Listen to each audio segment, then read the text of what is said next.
হরে কৃষ্ণ। আমি কোনো রোস্টার নয়, আমি আগের থেকেই বলছি। ভিডিওটা আমার সামনে এলো, তোমাদের সঙ্গে আমি শেয়ার করতে এলাম। ভিডিওটা তোমরা দেখো মন দিয়ে। দেবাদিদেব মহাদেবের সঙ্গে কি করছে দেখছো? এইবার দেখছো এই ভিডিওটা, পরের ভিডিওটা দেখো মেয়েটিকে।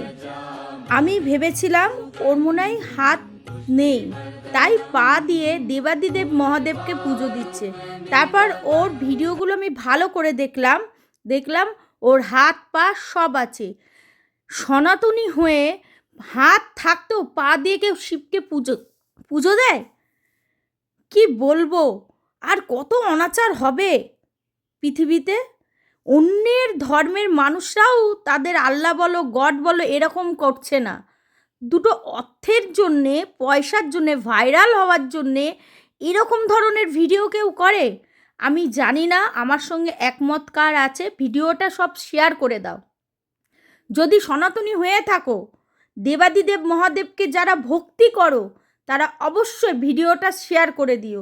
হাত যদি না থাকতো ঠিক আছে, পা দিয়ে করছে মানা যায়।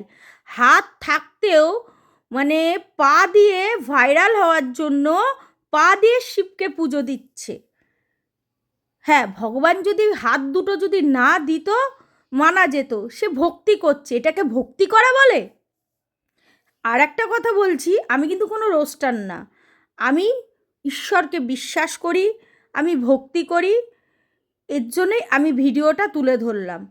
তোমরা যদি একমত হয়ে থাকো, আমার এই ভিডিওটা অনেক শেয়ার করে দিও, যে হাত থাকতো পা দিয়ে দেবাদিদেব মহাদেব